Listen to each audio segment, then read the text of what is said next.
Hello guys. So today let us solve illustration 19 of capital gains under the book written by Dr. B. Mariappa in the page number 117 in that illustration 19. So Mr. Ramananda inherited 20 acres of agricultural land in urban limits from his father during 1999. The fair market value on 1/4/2001 was rupees 1,38,000 per acre. He made improvements during the previous year 2005-06 at a cost of rupees 23,400 per acre. CII is 117. He was holding 20 acres. The given value per acre. Don't consider it is total value, it is value per acre, you need to multiply it. So that's why I have chosen this problem for you. On 17/8/2018, he sold 10 acres at rupees 12,50,000 per acre and expenditure on transfer was 4,000. He made the following appropriations. Purchased another 10 acres of agricultural land at rupees 1,90,000 per acre. Purchased a residential house for rupees 24 lakh, paid rupees 9 lakh for a bank loan taken for private purpose. Compute his taxable capital gain for the assessment year 2019-20, assuming that he does not own any residential house on 17th August 2018. Say a value for 12 is 100 and 1819 is 280. So let us solve this solution so that you will get to know. First, as I said, you need to consider sale proceeds less selling expenses, that is commission he has paid as 4% on the 10 acres which he has sold. So there we can give exemption for two purposes. For not clearing the loan we cannot give exemption, which because it will not fetch any capital asset. Okay, that we can discuss under the heading set off and carry forward losses. Okay, so now here we can give only two exemptions, that is purchase of new agricultural land will be exempted under section 54B and purchase of residential house, it comes under, as we discussed in the previous classes, sale of any asset for purchasing of residential house which comes under exemption under the assessee is eligible for the exemption under section 54F. Okay, so here let us solve this solution with the same format.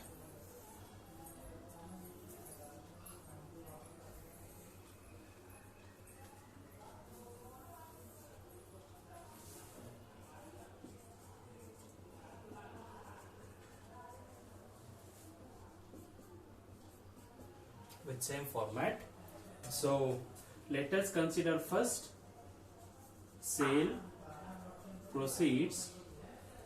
How much is rupees? 1 crore 25 lakhs. 1 crore 25 lakhs. How it becomes 1 crore 25 lakhs? So 12,50,000 was the cost into how many acres he has sold? 10 acres. So 12,50,000 into 10 less selling expenses, that is commission at 4%, that is 1 crore 25 lakhs into 4%. 1 crore 25 lakhs into 4%, it comes to rupees 5 lakh. So net consideration will be 1 crore 20 lakhs is the net consideration. Net consideration is 1 crore 20 lakhs. Net consideration will be 1 crore 20 lakhs. So this was purchased before 2001. So we need to consider market value as per 2001 and the purchase value whichever is higher. So now let's indexed cost of acquisition indexed cost of acquisition, it comes to, so market value was 1,38,000 into 10 acres into the value of CII, 272 divided by 100.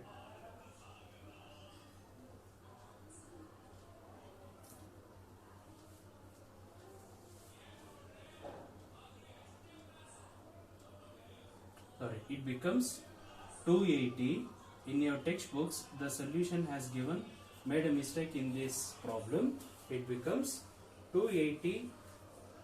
It becomes 280 as CII value. So let us check in the calculator what will be the value. So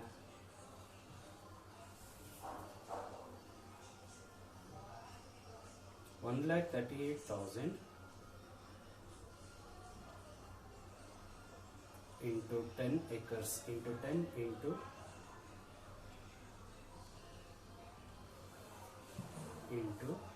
280 divided by 100. It becomes 38 lakh 64,000. 38 lakh 64,000. So next, he has made some improvements.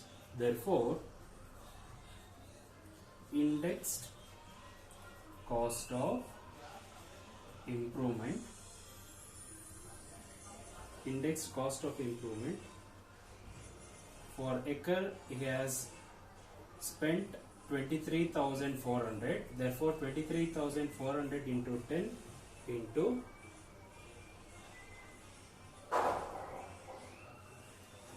280 divided by 117.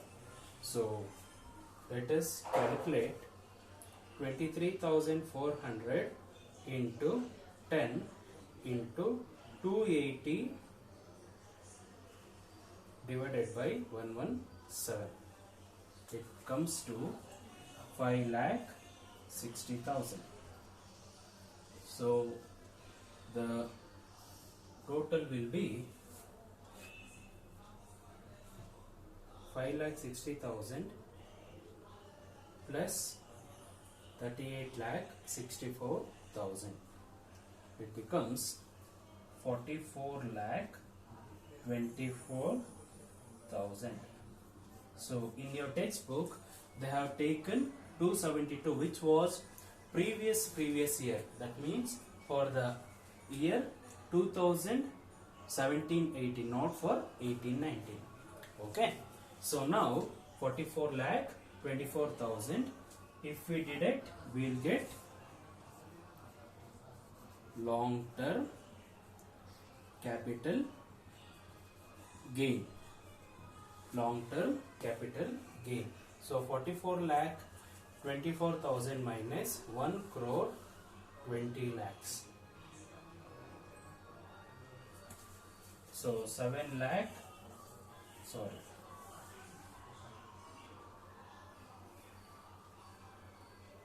It becomes 75,76,000 will be the long term capital gain. Less, there is an exemption here. Exemption under section 54B.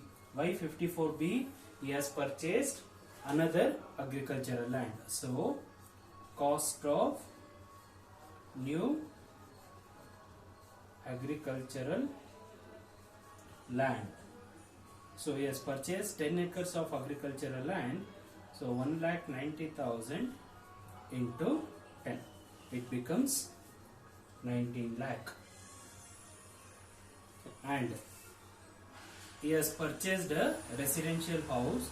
Therefore, he is eligible for exemption under section 54F.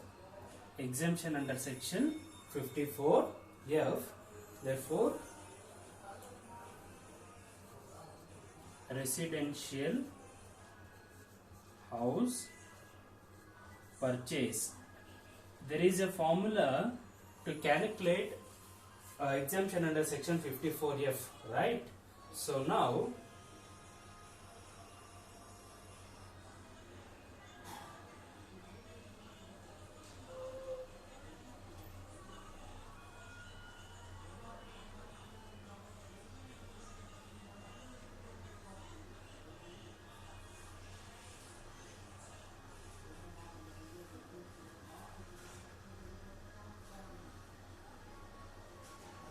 just a minute. 1,38,000 into 10 into 272 divided by 100. So in your textbook, answer is given correctly, but calculation has done some mistakes. So here, residential house, by calculating residential house, what was the formula? Long term capital gain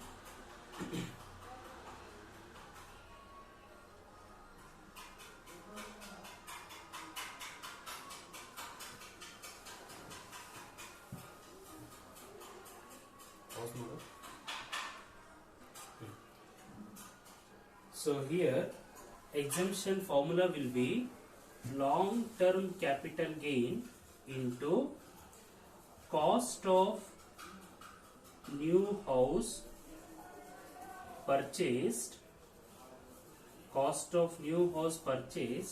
divided by net consideration. The formula will be long term capital gain into cost of new house purchase divided by net consideration. So that comes to long term capital gain will be 75,76,000 into cost of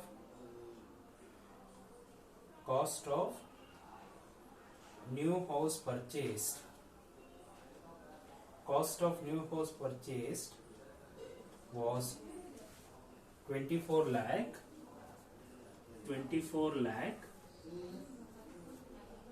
divided by net consideration was 1 crore 20 lakhs. 1 crore 20 lakhs. So now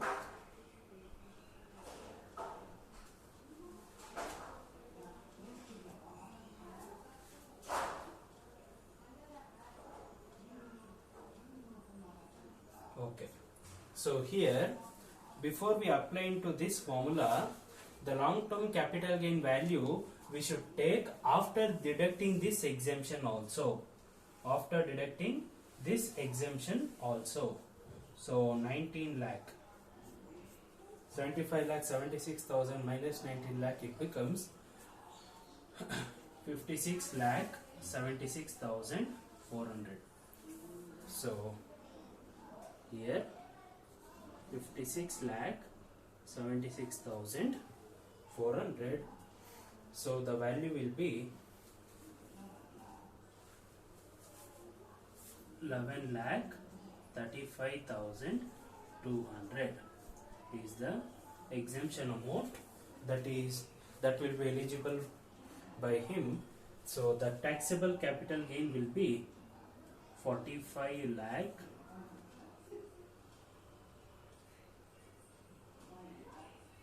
40,000. Let us cross verify this. 56 lakh 76,400 minus 11 lakh 35,200, it becomes 45 lakh 41,200. 45 lakh 41,200 will be the. So let us verify this answer also. 56 lakh 76,400 into 24 lakh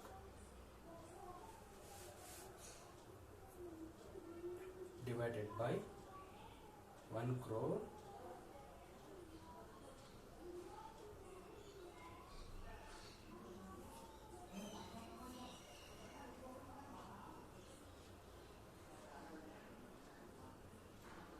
26 lakh 76,400 into 24 lakh divided by 1 crore 20 lakhs.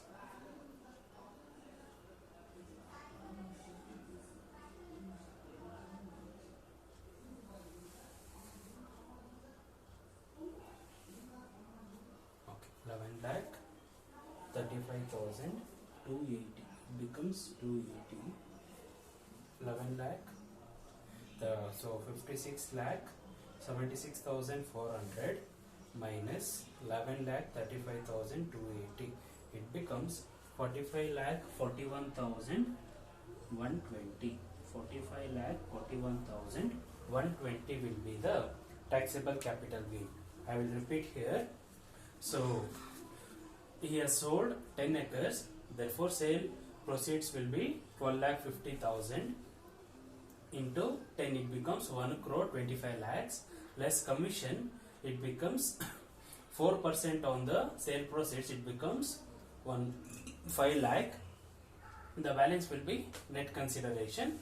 We need to index it because it is a long term capital asset, so it becomes 38,64,000. Then index cost of improvement will be we need to index it. So because it has been made, I think in the year 2005-6, right? So it made in the year 2005-6. Let me cross verify it. Yeah, it was made in the year 2005-6 for 23,400. Yes. So it was 5,60,000. So that's why in which year they have made, I have taken that CA value and the sold year CA value. Okay. So now we get long term capital gain. Though we have got two exemptions here, for calculating exemption under section 54F, we need to apply the formula. For this formula, if assessee is eligible for many exemptions, means we need to deduct all exemptions, then only we should give exemption under section 54F. After deducting all the exemption amount, we need to consider this amount. This is very, very important. Okay. So after calculating all these things, I don't have place here to write. The answer will be 45,41,120 will be the taxable capital gain. Now let us move on to the next problem, illustration 20.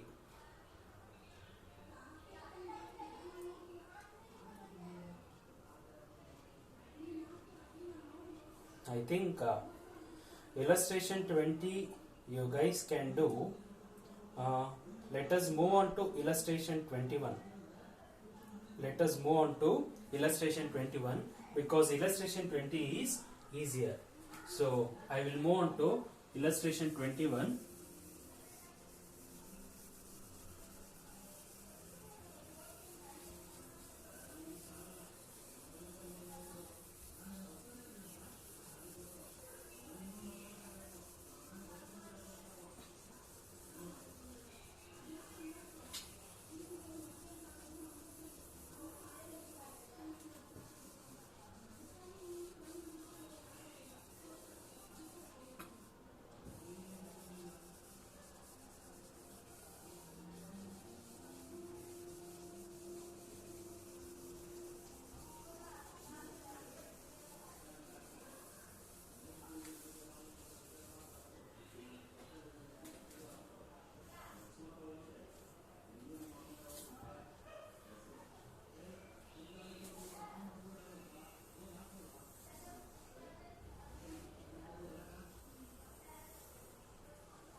Let us move on to illustration 21. So Srimati Megha provided the following information about the sales of the properties during the year ending 31st March 2019. So residential house at Bangalore, which was inherited by her father in 2000, FMV means fair market value on 1/4/2001 was rupees 4,50,000. CA was 100. The cost of improvement made during the year 7/8 was 1,29,000. CA value they are giving as 129. She sold this house for rupees 50 lakhs and incurred the expenses of transfer 45,000 on 12/1/2019. She purchased another house, so there is an exemption for this. She purchased another house on 2nd February 2019 for rupees 5 lakh. So there is an exemption for this.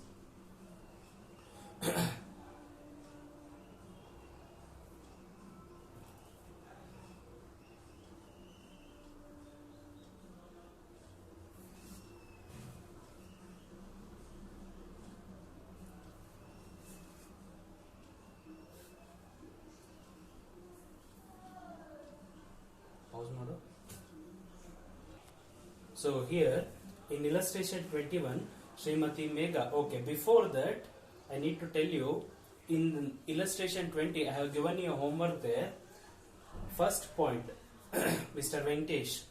So in that residential house was sold in November 2018 for rupees 46 lakh. This property was purchased in March 2010 at a cost of rupees 6,36,400. It was renovated in 2012-13 for rupees 2,52,000. He purchased a commercial property. Please underline the two words, commercial property. If he has purchased another residential house, it is exempted. Okay. Because he has purchased a commercial property, in Income Tax Act there is no provision given for purchasing of commercial property. So assessee will not get any exemption. It is very clear that assessee will not get any exemption because he has purchased another commercial property. So please keep it in mind. Don't give any exemption under section 54. Now in the illustration 21, first point is residential house, second point is jewellery, third point is agricultural land. He has purchased another agricultural land. So the assessee can claim exemption under section 54B, sale of agricultural land and purchase of agricultural land. Household furniture. So household furniture is not a capital asset because it is used for domestic purpose. So for machinery they have given WDV value. So for WDV value, though it was purchased long back, say for example more than 3 years or 36 months, asset, that machinery has got its own WDV value. So because they have given WDV value, we should consider it as short term capital asset only. Okay, short term capital asset only. Okay, is that clear? And in this problem also you can see this is very, very important. As I said you in the previous classes, if we incur any short term capital losses, that losses can be set off against long term capital gain only. Okay, so I will repeat it once again. The short term capital loss can be set off against long term capital gain only or short term capital gain. But if any long term capital loss has been arised, that loss can be set off against long term capital gain only. Keep it in mind. Okay, now let us solve this. First, residential house. Residential house, which is long term capital asset. So sale proceeds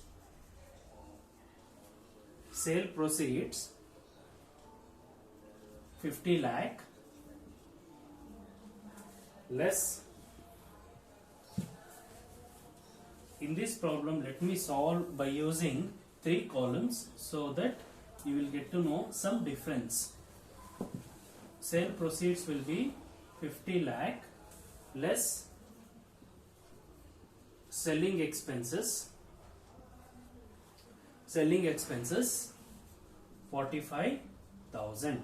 So 49 lakh 55,000 will be the net consideration. net consideration. Okay, less indexed cost of acquisition.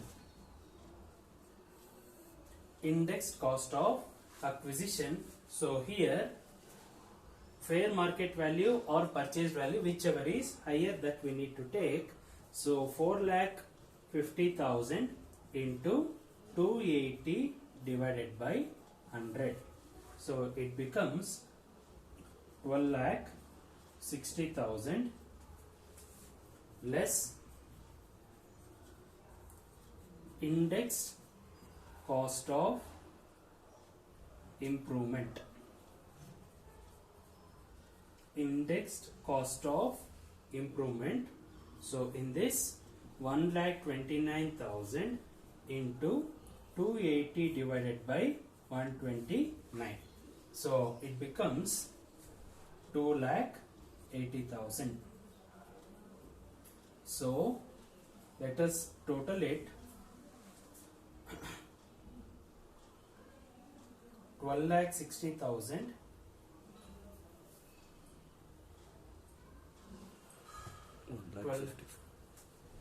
So 12,60,000 plus 2,80,000, it becomes 15,40,000. 15,40,000. Okay. If we deduct this, we will get around 15,40,000 minus 49,55,000. It becomes 34,15,000 will be the long term capital gain. So in your book they have not given any exemption. The assessee is eligible for exemption under section 54. Exemption under section 54 because cost of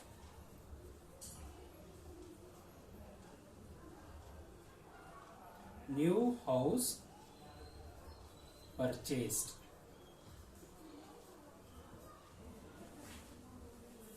So it becomes 5 lakh. So 34,15,000 minus 5 lakh, it becomes 29,15,000 will be the taxable capital gain. So 29,15,000 will be the taxable capital gain. So keep in mind. So assessee is eligible for exemption because purchased another house. Okay. So in your textbook they have done some mistakes. Keep it in mind. And second one, jewelry. When, so as we all know, for ladies, jewelry is the favorite asset. Yes or no? So now so jewelry was, whether it is long term or short term, acquired in June 2008. So it is a long term capital asset. Okay. Now here sale proceeds 4,95,000 less selling expenses. I think there is no selling expenses. Selling expenses is nil. Therefore net consideration will be 4,95,000 is the net consideration less indexed cost of acquisition. Index cost of acquisition, the value is 2,50,000 into 280 divided by 117. It becomes 5,10,000. How much? 5,98,281. It becomes 5,98,281. 291, I think so.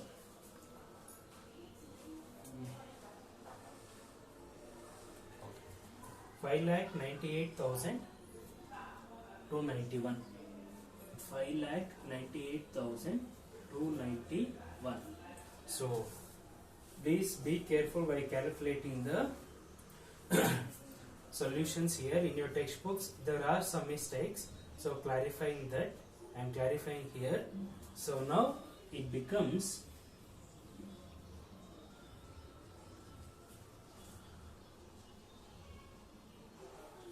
negative value, I think so. It is called as long term capital loss. Minus value. It becomes minus value. You should deduct this minus this, or 1,03,291. 1,03,291. 1,03,291. So I don't have space to do the further calculation, so write down this perfectly. In the same column you should write this one in the third column. Okay, so please note it this in one paper, these two values.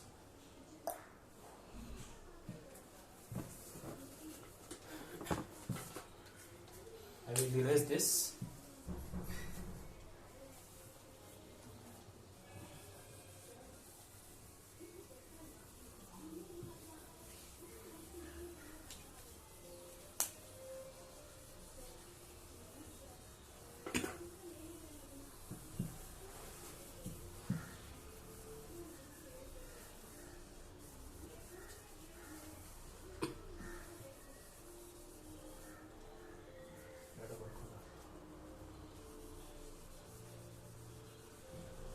Minus and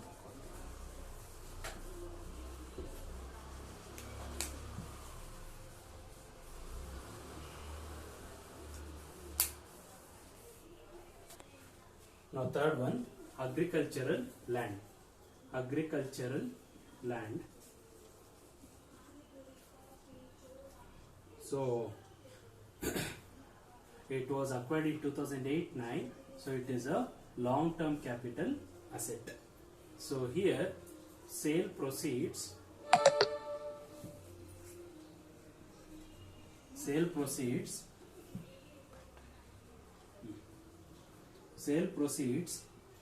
for 45 lakh. Sale proceeds 45 lakh less selling expenses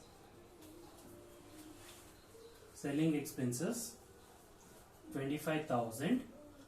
So net consideration will be 44,75,000 will be the net consideration.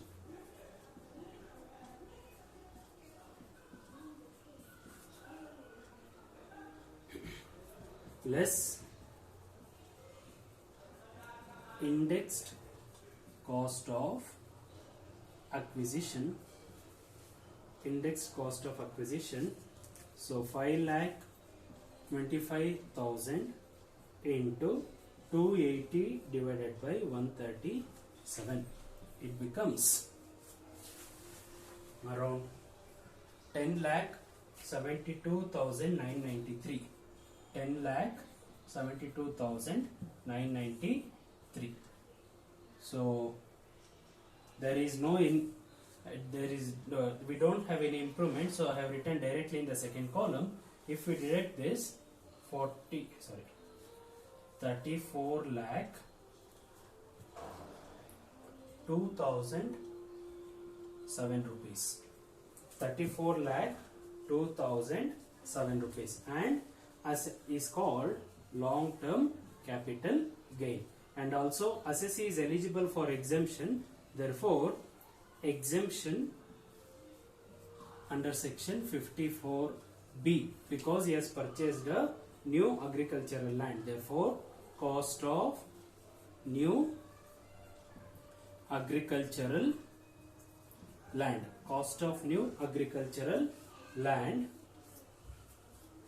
it becomes 5 lakh. Then the value will be 29 lakh 2,007 will be the will be the taxable capital gain. Taxable capital gain. Okay, next one.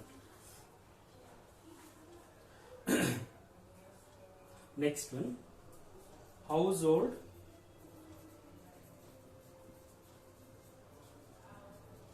furniture, we should consider it as nil because it is used for domestic purpose. Okay, next, fifth one, machinery. Machinery is a short term capital asset because they are given WDV value. Therefore, we should take directly sale proceeds. Sale proceeds will be 1,50,000. I think there is no selling expenses. Selling expenses will be nil. Therefore, net consideration will be 1,50,000 is the net consideration. Less cost of acquisition. They are given WDV value, so cost of acquisition under section 50 subsection 2 of WDV was 1,82,000. 1,82,000. So I think here we will get a short term capital loss of 32,000. Short term capital loss of short-term capital loss of 32,000. Okay, short-term capital loss of 32,000. Okay, so we need to see here in the previous two assets there was long-term capital gain, and in the jewelry we got long-term capital loss. In the same way, agricultural land we get long-term capital gain, but machinery is not eligible here. Household furniture is not eligible because it is used for domestic purpose. Okay, and machinery is a short-term capital asset. There we incurred a short-term capital loss. Now let us find out the taxable capital gain or capital loss of the assessee. Taxable capital gain or capital loss of the assessee.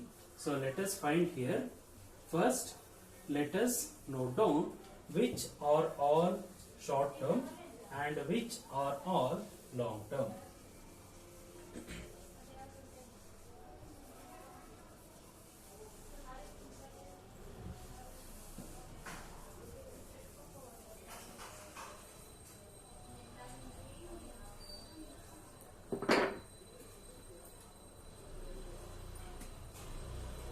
First, short term capital assets. Short term capital assets. I think here there are two assets. One is household furniture and becomes nil, and second one machinery, because they are given WDV value.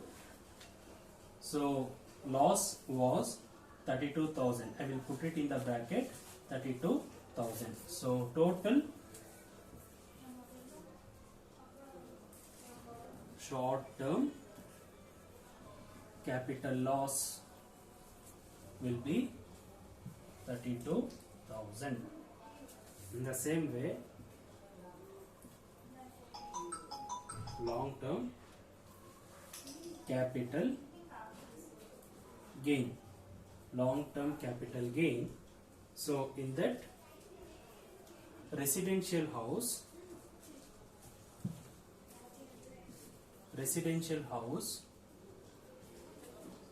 29 lakh 15,000.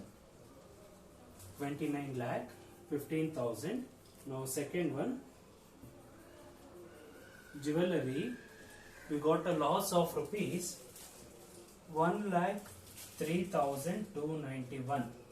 1,03,291. And agricultural land,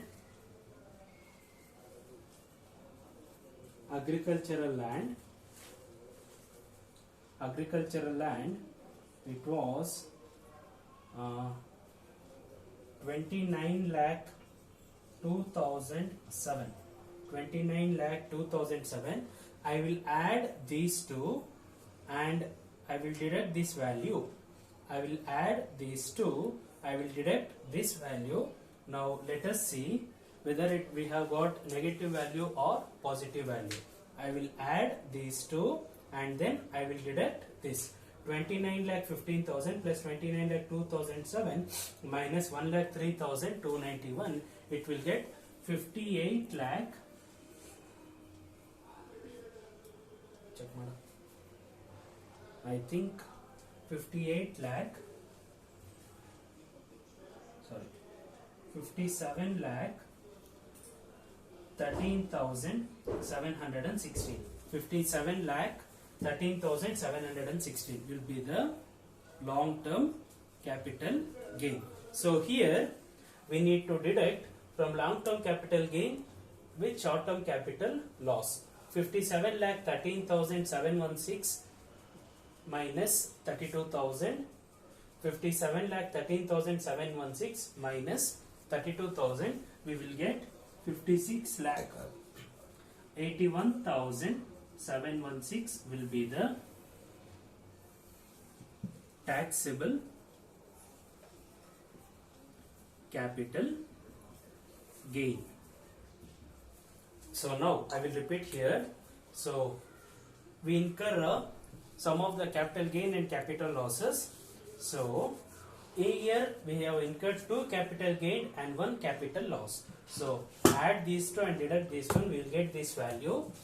So here we incurred a loss of 32,000. So 57 lakh 13,716 minus 32,000, we will get 56 lakh 81,716. Okay. So we will move on to the next problem.